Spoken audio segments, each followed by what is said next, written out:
La découverte des restes de la dépouille de Richard III, le roi le plus détesté d'Angleterre, fait la une des médias du monde entier. Les ADN ont été comparés. Je me suis mise à danser dans le labo. Les ossements de Richard III ont été retrouvés sous un parking. La dépouille du dernier roi Plantagenet.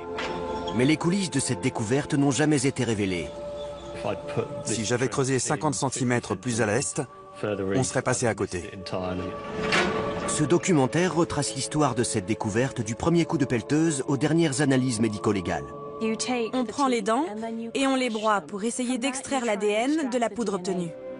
Notre équipe a été la seule à pouvoir observer les scientifiques à l'œuvre et recueillir leurs témoignages. Je pense que c'est ce qui a causé la blessure que l'on peut voir sur le crâne. Les archéologues nous révèlent des faits inédits. Ça pourrait vouloir dire que cet homme était ligoté quand il a été enterré. Et les surprises qu'ils ont eues. Joe pensait qu'il pouvait s'agir d'une femme. Si c'était vrai, je n'avais plus qu'à aller me rhabiller. Voici les coulisses de l'une des plus grandes enquêtes archéologiques de tous les temps. À la recherche du roi perdu d'Angleterre.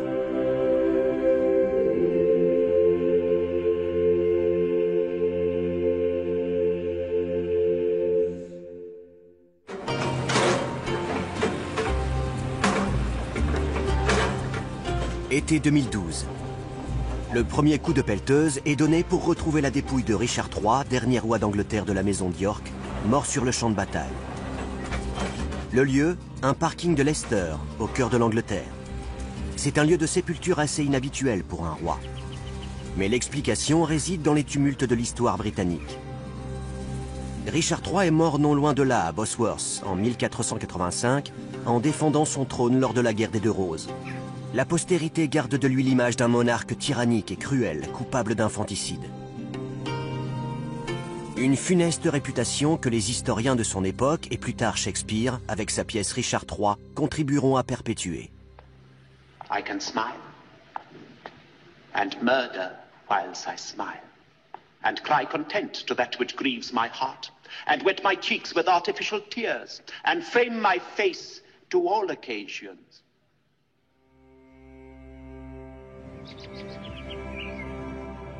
Son corps fut transporté jusqu'à l'église du monastère franciscain de Greyfriars, à Leicester, où il fut enterré à la hâte dans une simple tombe. Sous la Réforme, au XVIe siècle, l'église fut démolie et la sépulture du souverain tomba dans l'oubli. L'histoire se serait arrêtée là sans la persévérance de Philippa Langley, membre de la Richard III Society, une association dédiée à la réhabilitation du roi.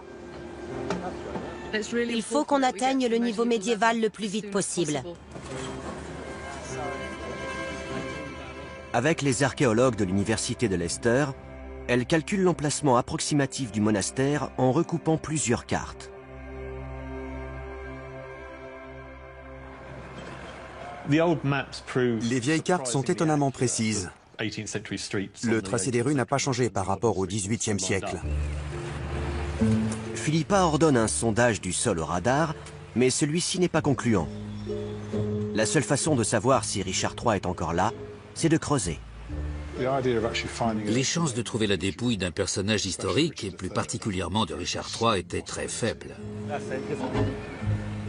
Ça paraissait complètement dingue. C'est une chose qui ne se fait pas en archéologie. On ne cherche pas un personnage célèbre.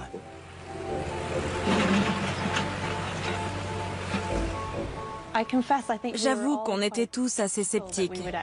Le premier jour, je me souviens m'être dit « Ça va bien se passer. On ne va rien trouver, mais ça va bien se passer. » Pas trop profond.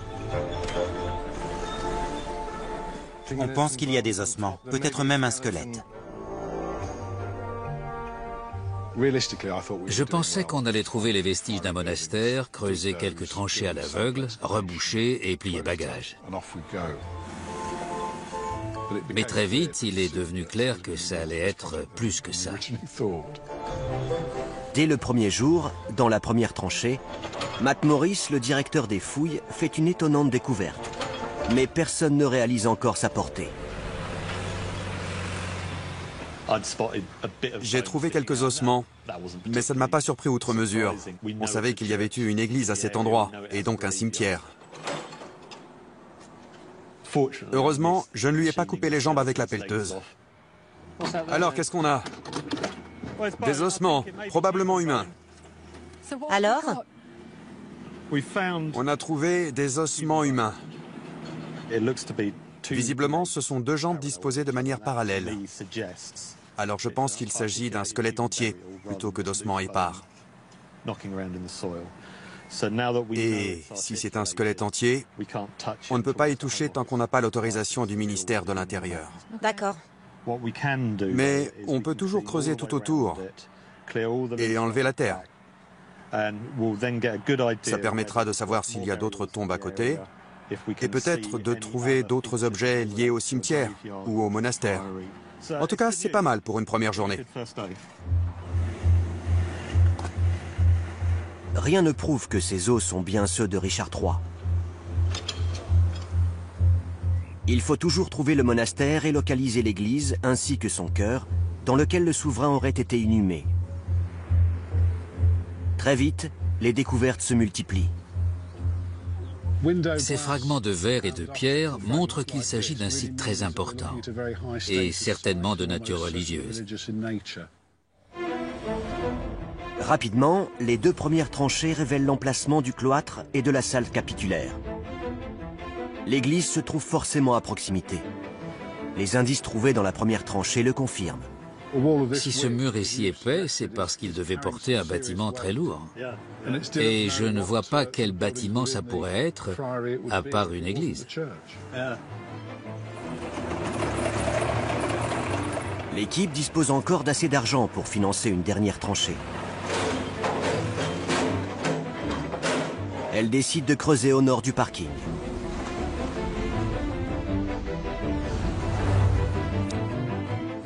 Un choix inspiré qui donne l'occasion de faire de nouvelles découvertes. Les ornements sont très riches. On a trouvé de nombreux fragments de sol, des fragments de sol en mortier. Et on s'est tout de suite dit que c'était l'église. Ça ne pouvait pas être autre chose. Les découvertes effectuées en un peu plus d'une semaine dépassent toutes les attentes. Les deux premières tranchées ont permis de mettre au jour le cloître et la salle capitulaire, et la troisième a révélé l'emplacement de l'église. Richard, dans l'autre tranchée, tu m'as dit que tu espérais trouver deux choses ici. Des murs orientés dans ce sens et une structure semblable à un chœur qui correspondrait à l'endroit où Richard III aurait pu être inhumé. Tu es satisfait? Très. On n'avait qu'un mur ici. Il en fallait deux pour conclure que c'était un bâtiment. Et puis on a retrouvé des fragments de sol en mortier entre les deux murs. Donc oui, c'est exactement ce qu'on cherchait.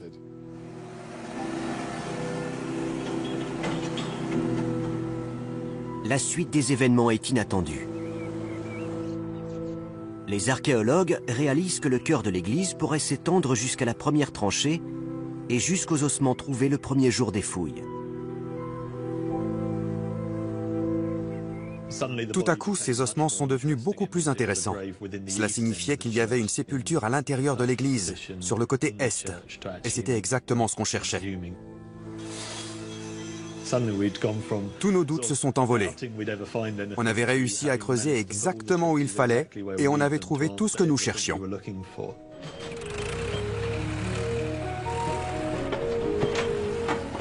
C'est là que Matt a trouvé les ossements. Regardez, ils sont en train de creuser. Ils n'y vont pas de main morte. Ils veulent déterrer une autre section de ce mur pour pouvoir accéder aux ossements.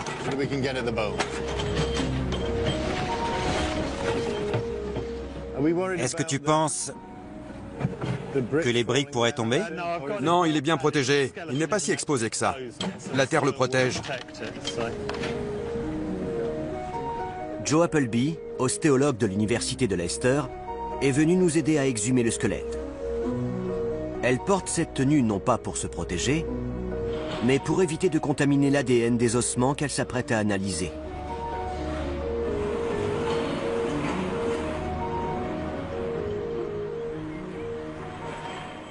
Il paraît qu'on a découvert des ossements qui pourraient aller avec les jambes.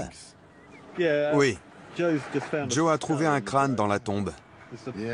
Mais le problème, c'est qu'il n'est pas dans l'alignement des jambes. Je vois. C'est intéressant. Il y a un trou dans le crâne. Oui, mais celui-ci n'est pas d'époque. Il a 10 minutes.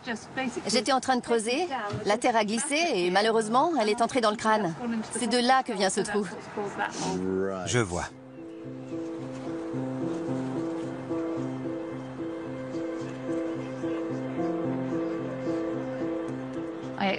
J'ai déterré les jambes et tout semblait normal. J'ai déterré les bras et là non plus, il n'y avait rien à signaler. Puis j'ai commencé à déterrer la colonne vertébrale. Les 3 premières vertèbres étaient parfaitement normales. C'était exactement ce que je m'attendais à trouver. Mais quand je suis arrivée à la 5e lombaire en partant du bas, la suivante n'était pas à l'endroit où elle était censée être. Je n'arrivais pas à la trouver.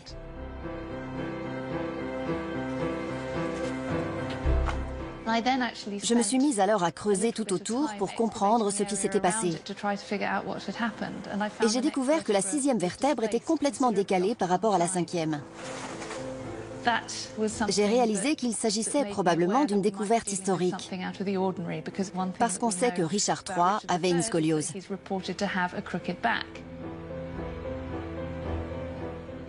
Ce que j'ai ressenti à ce moment-là, de l'incrédulité. Je ne m'attendais pas du tout à trouver le squelette de Richard III. Cette découverte relève du miracle. L'équipe admet elle-même que les chances étaient infimes. On a creusé les tranchées à l'aveugle pour vous montrer combien les chances de trouver quelque chose étaient maigres. Si j'avais creusé 50 cm plus à l'est, on serait passé à côté et on n'aurait jamais su qu'il était là. Quand j'ai compris que ça s'était joué à si peu, je me suis dit, on a eu chaud. Il s'en est fallu de peu. Mais le squelette du roi a été retrouvé. À présent, c'est un nouveau voyage qui commence pour lui. Un voyage dans le monde de la science contemporaine.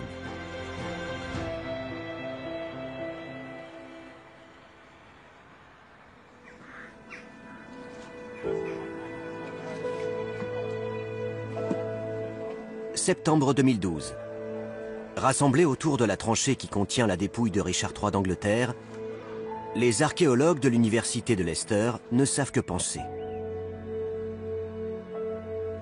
J'aurais pu me dire que c'était une tombe parmi tant d'autres. Mais ce squelette s'est humanisé à mes yeux. C'était potentiellement le corps que l'on cherchait. Il avait un nom, on avait vu des portraits de lui, on connaissait son histoire, on savait qu'il était mort au combat. Alors oui, j'étais très ému. Et je vous mentirais si je vous disais que je n'ai pas eu la chair de poule quand j'ai regardé au fond de ce trou et que j'ai vu cette colonne déformée et ce crâne abîmé. C'était un moment d'une grande intensité.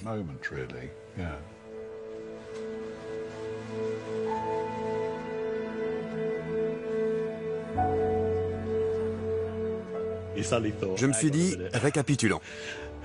Il est blessé à la tête, il se trouvait à l'est du cœur, il a une scoliose. Je crois bien qu'on a réussi.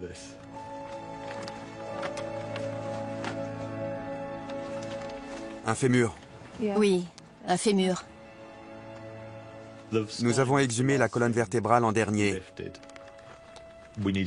Il fallait faire très attention, parce qu'évidemment, elle devait être intacte pour être examinée en laboratoire. Quelques heures après l'exhumation du squelette, Joe est en mesure de reconstituer partiellement l'extraordinaire histoire racontée par ses ossements. Il est clair que le corps a été jeté dans ce trou à la hâte.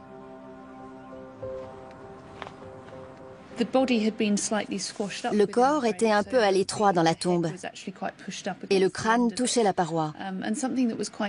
La position des mains était assez inhabituelle pour la période médiévale. Elles étaient croisées sur le bassin, mais légèrement décalées sur le côté. Ça pourrait vouloir dire que cet homme était ligoté quand il a été enterré. Cheated of feature by dissembling nature, deformed, unfinished, sent before my time into this breathing world, scarce half made up. And that so lamely and unfashionable, that dogs bark at me as I halt by them. La tombe dans laquelle cet individu a été placé est tout ce qu'il y a de plus rudimentaire. Il n'y a absolument rien d'élaboré, pas de cercueil par exemple. Il a dû être placé dans sa tombe telle qu'on l'a trouvée, ou dans un linceul, mais si c'est le cas, il n'en reste rien. L'absence d'indices dans la tombe rend le travail de Joe beaucoup plus difficile. Il n'y a ni pierre tombale, ni inscription, ni objet funéraire. C'est donc dans les ossements eux-mêmes qu'il va falloir chercher l'identité de ce squelette. Le squelette était à l'arrière de la camionnette et Joe avait le crâne sur les genoux. C'est du crâne qu'on allait extraire l'ADN. Et il fallait le mettre au réfrigérateur. C'est pourquoi il a été séparé du reste du corps. Il avait beau être soigneusement emballé, il ne fallait pas qu'il se balade à l'arrière du camion. Joe a fait tout le trajet avec le crâne sur ses genoux. C'était surréaliste.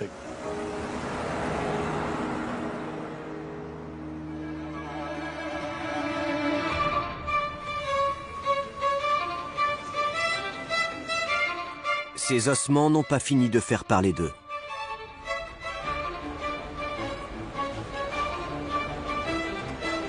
L'équipe de Lester fait sa première annonce. Il pourrait s'agir de Richard III.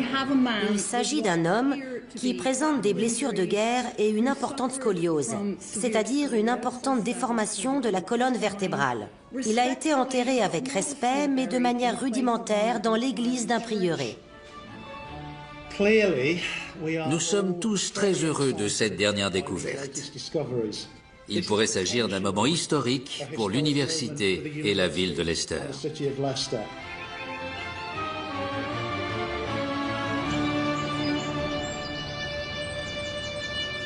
Mais en coulisses, l'équipe a du pain sur la planche. Scanner, datation au carbone, séquençage d'ADN, reconstruction faciale, analyse du squelette. Rien n'est laissé au hasard et tous ces résultats doivent converger pour appuyer l'hypothèse des chercheurs. C'est une grosse responsabilité. Je suis au début de ma carrière et si je fais la moindre erreur, cela risque de me faire beaucoup de tort. Alors oui, je suis un peu stressée. Si les scientifiques ne parviennent pas à prouver qu'il s'agit de Richard III, tout le travail des archéologues sera réduit à néant. C'est à Turi King, généticienne, qu'incombe l'une des tâches les plus délicates. Extraire l'ADN de ces ossements vieux de plus de 500 ans.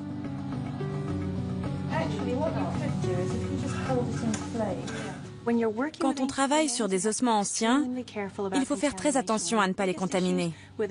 Un des principaux risques avec l'ADN ancien, c'est la contamination par l'ADN moderne.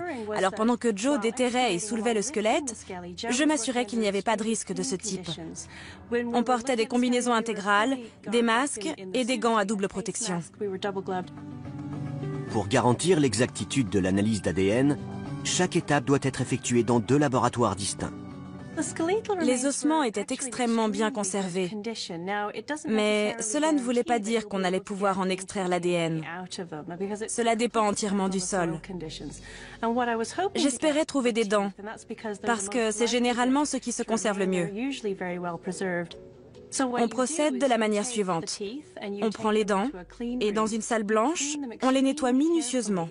On les broie, puis on essaie d'extraire l'ADN de la poudre obtenue. Au premier abord, cela paraît simple.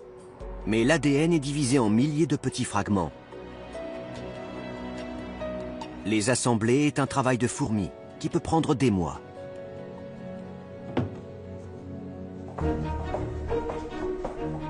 Pendant ce temps, Joe Appleby s'occupe des ossements, toujours couverts de boue. Elle doit examiner chaque os dans les moindres détails, à la recherche d'indices permettant d'en identifier le propriétaire. On va faire un scanner du squelette. Le but est d'obtenir une image en 3 dimensions qui nous permettra d'avoir un meilleur aperçu de la blessure au crâne et éventuellement de la scoliose.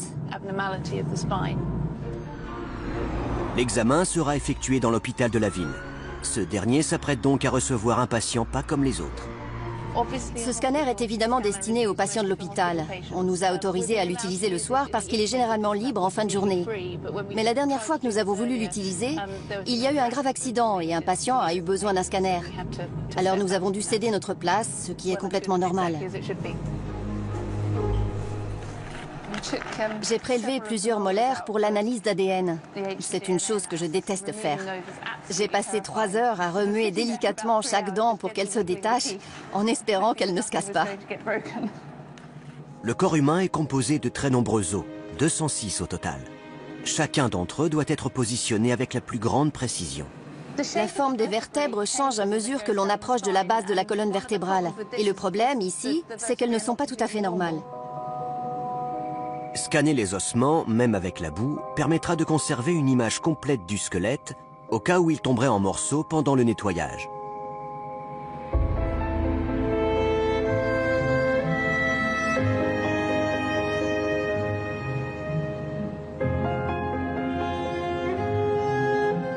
C'est la première fois que nous scannons un squelette. Et le fait de se dire que cela pourrait être un roi, ça change tout.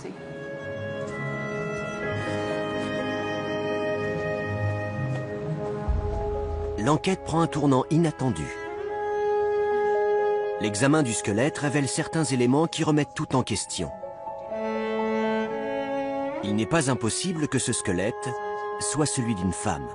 Certains éléments du bassin sont plus larges que ceux à quoi on pourrait s'attendre sur un squelette masculin.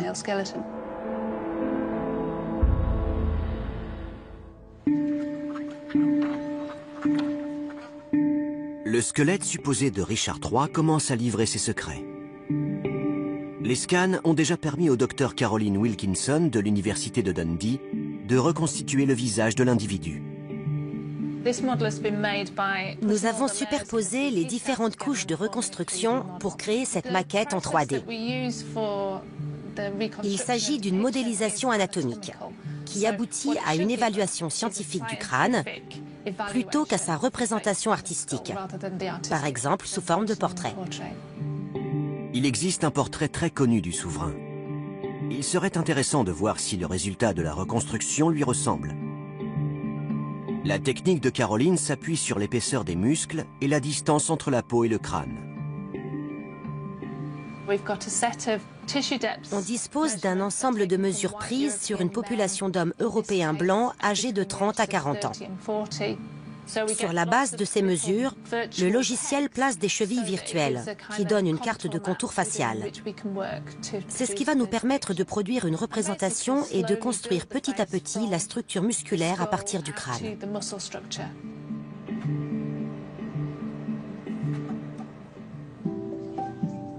À Leicester, après avoir passé une batterie de scanners, le squelette a enfin pu être nettoyé.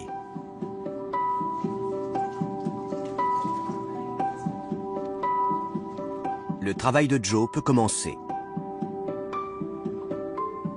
Je vais faire une évaluation plus précise de l'âge du squelette. Je vais répertorier de manière détaillée les caractéristiques qui permettent de déterminer son sexe, même s'il suffit de l'examiner pour ça. Et je vais prendre toute une série de mesures.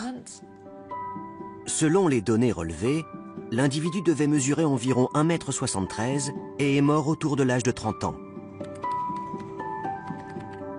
Richard III est mort à 32 ans. Mais le plus intriguant, c'est la déformation de la colonne vertébrale. Pour définir et classifier cette scoliose, on fait appel au docteur Pierce Mitchell, un éminent spécialiste en matière de déformation de la colonne vertébrale. La scoliose est une déformation en 3D de la colonne vertébrale. La colonne vertébrale prend la forme d'un S. Ce squelette présente une scoliose très importante. Les mesures obtenues à partir des clichés pris dans la tombe indiquent que la courbure était de 60 à 80 degrés, ce qui est énorme. Pierce rejoint l'équipe pour nous donner son avis sur ces ossements. Nous avons assemblé les ossements et reconstitué au mieux la scoliose. Je vais vous montrer quelques-uns de ces os.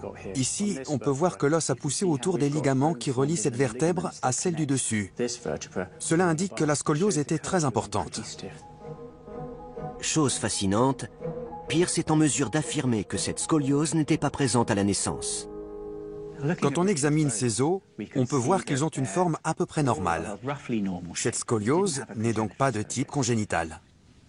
Mais on sait qu'elle est apparue avant la fin de la croissance, car on peut voir des changements très subtils sur les os qui suivent la courbe de la scoliose. Ces os se déforment légèrement. Il est donc assez probable que la déformation de la colonne vertébrale soit apparue entre 10 ans et 13 ans, au moment où la plupart des garçons ont une forte poussée de croissance. À l'intérieur, les effets sont impressionnants. Mais ils le sont encore plus à l'extérieur, comme on peut le voir sur ce cliché d'un patient contemporain. Une scoliose influe également sur la taille. Ainsi, Richard III ne devait pas faire 1,73 m comme le laissent penser les premières estimations. La scoliose devait aussi fatiguer son cœur et ses poumons, et être à l'origine de fortes douleurs. Je repense à la pièce de Shakespeare. Est-ce que vous croyez qu'il avait un bras atrophié ou qu'il présentait une anomalie? Si vous comparez l'humérus droit à l'humérus gauche, ils font exactement la même taille. Même chose pour les avant-bras, ils sont symétriques. Il n'y a donc aucune raison de penser qu'un bras était plus petit que l'autre. Ce qui est frappant en revanche, c'est que les radius sont relativement graciles et féminins. Ces os, et plus particulièrement ceux des bras, ne présentent pas de marques prononcées d'attachement musculaire et sont assez fins. Il devait être plus frêle que ses contemporains, qui auraient présenté des marques d'attachement musculaire prononcées sur les os. Son bassin présente aussi certaines particularités. Les échancrures sciatiques, par exemple, sont plus larges que celles qu'on voit d'habitude sur un squelette masculin. Mais cela ne veut rien dire. On peut avoir des échancrures sciatiques féminines et être un homme. Eh bien ça ne nous arrange pas. Il y a eu des hauts et des bas. Ce qui m'a le plus découragé, c'est quand Joe a examiné le squelette et m'a envoyé un courriel pour me dire qu'il pouvait s'agir d'une femme. Pour moi, c'était inenvisageable. Mais si c'était vrai, je n'avais plus qu'à aller me rhabiller. Mais les textes contemporains de Richard III suggèrent qu'il avait une apparence assez féminine, comme le professeur Lynn Foxall nous l'explique. Voici une description assez intéressante. Écoutez, frêle de corps et de peu de force. Le mot vis, qui veut dire force en latin, est assez intéressant. Il s'applique le plus souvent aux hommes. C'est une notion rarement utilisée pour décrire les femmes. Et la nature délicate et gracile du squelette est peut-être même à l'origine des descriptions que l'on trouve dans les textes. Mais pour pouvoir affirmer avec certitude qu'il s'agit d'un homme, l'ADN du squelette doit présenter un chromosome Y. Et pour confirmer son identité, il doit correspondre à celui d'un descendant vivant. Or, trouver ce descendant vivant risque d'être ardu. Tout repose sur un type d'ADN transmis uniquement par la mère. L'ADN mitochondrial. S'il reste de l'ADN dans ces ossements, c'est probablement de l'ADN mitochondrial. Cet ADN se trouve dans l'ovule. C'est donc la mère qui le transmet à ses enfants, garçons ou filles, et seules les filles le transmettent à leur tour. Il faut donc rechercher un descendant de la famille de Richard III qui partagerait cet ADN. C'est la mission que se fixe l'historien John Ashton Hill. J'ai su immédiatement que cela allait être difficile. John se concentre sur les femmes. Cecil Neville, la mère de Richard III, avait un certain nombre de sœurs, et il fallait que je suive toutes ces lignées. Curieusement, c'était assez prometteur jusqu'au XIXe siècle. Mais tout à coup, les femmes ont cessé de se marier, ou se sont mariées très tard et n'ont pas eu d'enfants. Ou encore, se sont mariées très tard et n'ont eu qu'un enfant, qui était un garçon. Et toutes mes pistes se sont arrêtées là. J'ai quand même réussi à trouver une lignée de femmes qui a perduré jusqu'à aujourd'hui. Cette descendante de la famille royale s'appelait Joyce Ibsen. Joyce est morte, mais son fils Michael a hérité de son ADN mitochondrial. Nous l'avons retrouvé dans le nord de Londres, où il exerce le métier d'ébéniste. Si l'ADN du squelette correspond à celui de Michael, l'équipe pourra affirmer avec certitude que le squelette trouvé à Leicester est bien celui de Richard III. Bonjour. Je cherche le neveu de Richard III. C'est bien ici? Oui, c'est ici. Le dernier des Plantagenets. Eh bien, peut-être. Vous saviez que vous aviez du sang royal? Non, je n'en avais aucune idée. Jusqu'à ce que John Ashton Hill contacte ma mère en 2005 et lui annonce qu'elle descendait d'Anne d'York, la sœur aînée de Richard III. L'ADN, cela fait partie de votre identité. Une partie de moi descend directement de la famille de Richard III. Et ça fait réfléchir. Parfois, je trouve cela assez effrayant. Les recherches du professeur Kevin Shore, généalogiste à l'université de Leicester, le confirment. Michael est bien un descendant direct des Plantagenets. 17 générations de femmes le séparent de Richard. Mais la lignée s'arrête avec lui et ses frères et sœurs. Lorsqu'ils mourront, elle s'éteindra avec eux. Le squelette a donc été retrouvé juste à temps.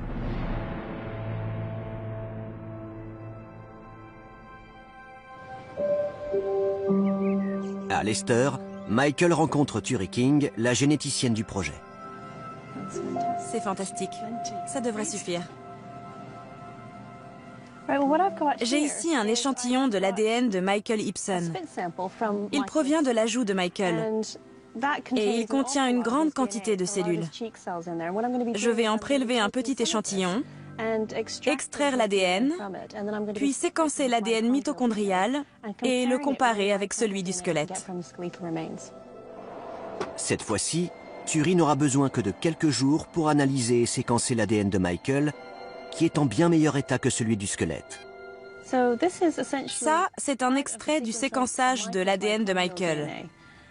Et ça, un extrait de celui de mon père. Et on peut voir qu'il y a des différences entre ces deux fragments d'ADN. L'enchaînement des nucléotides n'est pas tout à fait le même. C'est ce qui permet de différencier un fragment d'ADN mitochondrial d'un autre. Ce que je vais faire, c'est séquencer l'ADN de la même partie du squelette et comparer l'enchaînement des nucléotides. Et avec un peu de chance, ils correspondront parfaitement. Tandis que la chasse à l'ADN bat son plein, l'autre équipe de Leicester fait des découvertes étonnantes sur le squelette. Elles ne révèlent pas seulement les circonstances de la mort de Richard, mais permettent aussi de déterminer dans quel ordre ces blessures ont été infligées et par quelles armes elles ont été causées. Enfin, elles en disent long sur l'ultime combat du roi pour défendre sa couronne et sa vie. Le coup lui a été fatal. 5 mois après avoir commencé leur fouille, les scientifiques ne sont pas loin de prouver que le squelette trouvé est celui de Richard III. Une tombe médiévale dans un lieu sacré, une scoliose, et le même âge que le roi à sa mort. Un descendant de la lignée féminine de Richard III a été retrouvé et son ADN va pouvoir être comparé à celui du squelette. Pendant ce temps, un autre test devrait permettre de reconstituer le puzzle. La datation au carbone 14 est utilisée depuis les années 1940. C'est une méthode scientifique qui permet de dater les organismes vivants. Elle repose sur un principe simple. Tous les organismes vivants absorbent une certaine quantité de carbone 14, un isotope radioactif du carbone, et cette quantité se met à diminuer à un rythme donné lorsque l'organisme meurt. La technique consiste à prélever un échantillon sur le squelette et à isoler ses composants. Elle permettra de dater les ossements et donnera des indications sur le régime alimentaire de l'individu. Philippa et John assistent à la divulgation du résultat. Ils espèrent qu'il sera proche de la date à laquelle Richard III est mort, 1485. On espérait s'approcher d'une fourchette de 80 ans environ afin d'être en mesure d'éliminer une sépulture médiévale antérieure. Les premières estimations situent la mort de l'individu autour de 1430-1460, ce qui est un peu tôt.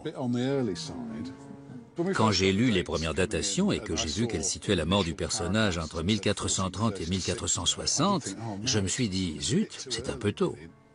Mais un peu plus bas, l'expert précisait qu'il fallait appliquer une correction parce que l'individu avait un régime alimentaire principalement maritime, c'est-à-dire qu'il mangeait beaucoup de poissons. Il précisait qu'un tel régime avait tendance à fausser le processus de datation. L'individu mangeait beaucoup de poissons d'eau de mer. Or, le poisson absorbe le carbone 14, ce qui fausse la datation. Si on applique le facteur de correction, il y a une probabilité de 95,4% pour que l'individu soit mort entre 1450 et 1540. C'est génial.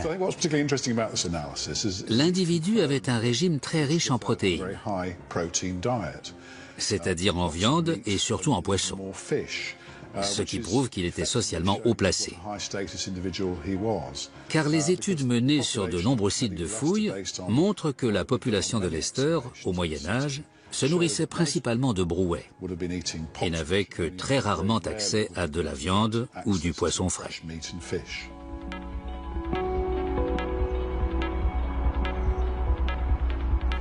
À Dundee, en Écosse, la reconstruction faciale menée par Caroline progresse. J'applique d'abord la peau sur la structure musculaire. Une fois la peau ajoutée, elle commence à trouver une ressemblance. Il ressemble à Richard III. C'est assez effrayant d'ailleurs.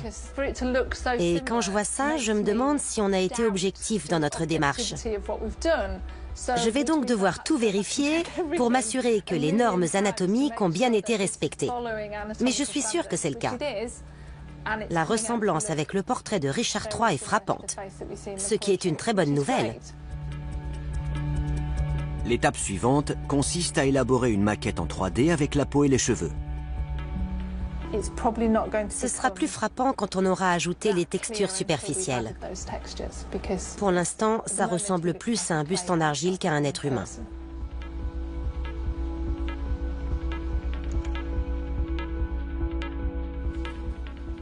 C'est formidable, n'est-ce pas? Regardez ce niveau de détail. À Leicester, une autre enquête est en cours. Sarah Ainsworth, ingénieure en matériaux, et Bob Woosnam Savage, expert en armes, tentent d'identifier les armes qui ont causé les blessures visibles sur le squelette. On dirait presque un cratère. Oui, c'est l'œuvre d'une lame. Cette lésion au sommet du crâne est très intéressante. Il y a encore de l'os dans l'espace qui sépare ces deux fragments. Le coup a été suffisamment fort pour briser le crâne, mais pas pour le transpercer et faire sauter ce bouchon d'os. Nous avons identifié un certain nombre de blessures sur le squelette. Ce qui est intéressant, c'est qu'aucune n'avait commencé à guérir, ce qui signifie qu'elles ont toutes été infligées au moment de sa mort. Les spécialistes Joe Appleby, Stewart Hamilton et Bob Woosnam Savage identifient la manière dont les coups mortels ont été portés. Plusieurs blessures sur ce squelette nous permettent de comprendre ce qui s'est passé juste avant et juste après sa mort. Ici, on a une sorte de cratère et on pense que ça a été causé par une action tranchante. Quelqu'un lui a coupé le sommet du crâne en l'effleurant avec une lame acérée. La lame a créé une sorte de cratère. On peut encore voir des stries à l'endroit où elle est entrée et sortie. Bob pense que la blessure a été causée par une épée, mais pas par une arme lourde et émoussée. Quelque chose de plus moderne. Ces armes étaient ce qui se faisait de mieux à l'époque. Cette fine épée médiévale est un instrument de précision. Elle a été conçue pour tuer, et elle a été parfaitement pensée pour ça. Son point d'équilibre se trouve ici. Ça veut dire qu'elle peut être utilisée avec beaucoup de vitesse, de grâce et d'habileté. C'est une machine à tuer très sophistiquée. Il y a aussi cette blessure que l'on voit ici, mais qui reste assez discrète. C'est une blessure pénétrante, comme vous pouvez le voir.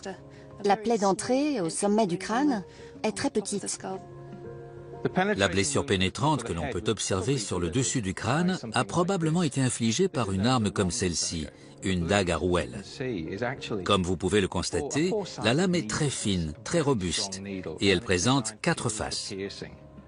Elle est donc conçue pour percer. Sur certaines images de la fin du XVe siècle, on peut voir un guerrier tenir une dague comme ça sur une victime à terre.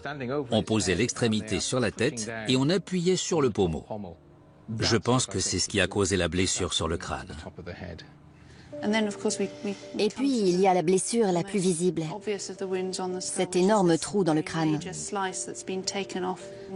On a même retrouvé une partie du morceau manquant. C'est une blessure très impressionnante.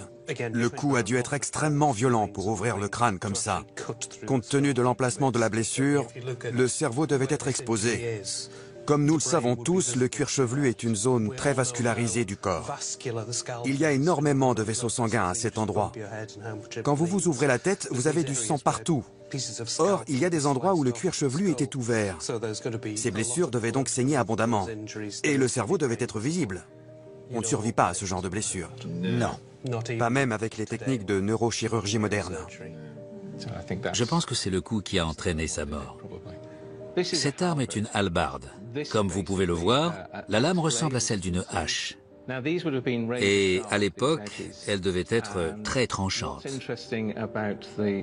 Je pense que l'énorme fracture, le trou béant que l'on peut voir à l'arrière du crâne, a pu être causé par ce genre d'arme. Pour moi, c'est elle qui a tué Richard III. Le squelette présente une dernière blessure, qui, on en est sûr, est survenue après la mort de Richard III. Et elle se trouve sur le bassin. C'est cette entaille. Il s'agirait vraisemblablement d'une blessure infligée par derrière. Et l'arme a traversé.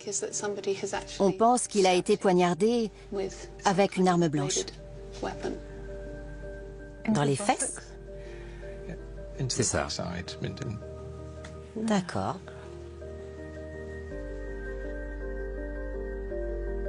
Au total, 10 traumatismes ont été identifiés. Une petite blessure pénétrante au sommet du crâne, 3 blessures de rasage provoquées par des coups obliques, une estafilade dans la pommette causée par une dague, une entaille dans la mâchoire, 2 fractures fatales à la base du crâne, une entaille dans les côtes et un coup visant à humilier la victime porté probablement après sa mort. Il pouvait également y avoir de nombreux autres traumatismes qui n'ont laissé aucune trace sur le squelette. L'association de la courbure de la colonne vertébrale et de la disposition des blessures qui ont entraîné la mort suggère fortement qu'il s'agit bien de Richard III.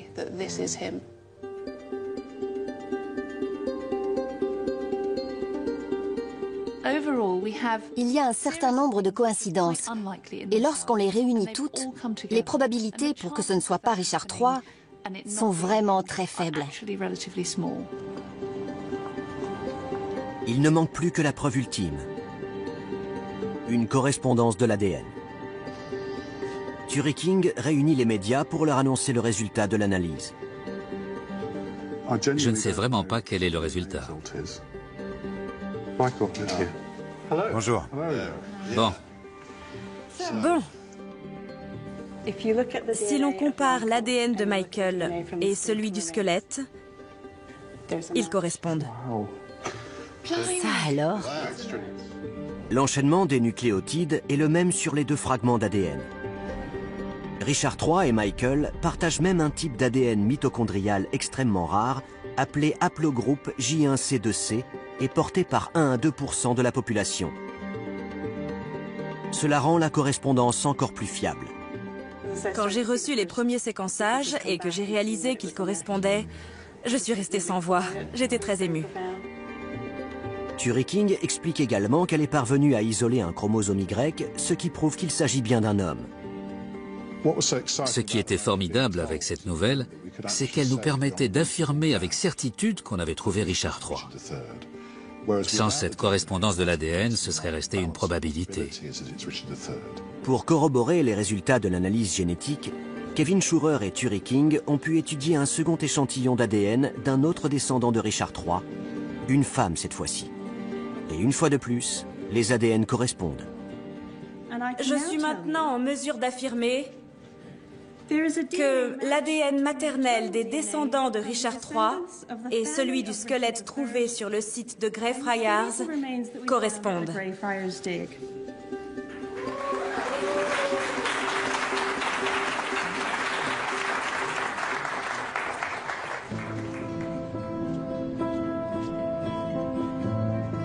Le squelette de Richard III va désormais être soumis à d'autres tests qui nous en apprendront davantage sur sa vie. Turiking va analyser son ADN de manière plus détaillée. Elle va comparer son chromosome Y à celui de ses descendants masculins. Elle recherche des signes éventuels de maladies héréditaires. Le squelette de Richard III n'a pas fini de révéler ses secrets. C'est surréaliste. Je pense que c'était le bon moment. C'est le destin qui a parlé. Les probabilités étaient tellement faibles. Aucun d'entre nous ne s'attendait à trouver le squelette d'un roi. Combien d'archéologues ont cette chance?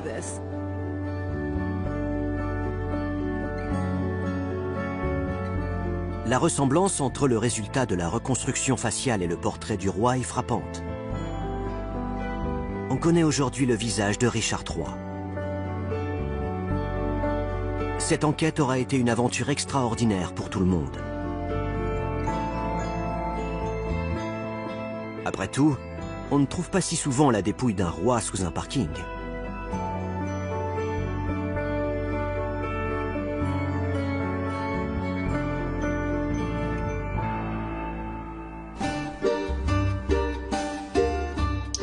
Dans un instant, votre soirée science grand format continue avec la légende des Templiers. Un ordre de chevalerie qui nourrit encore aujourd'hui bien des fantasmes.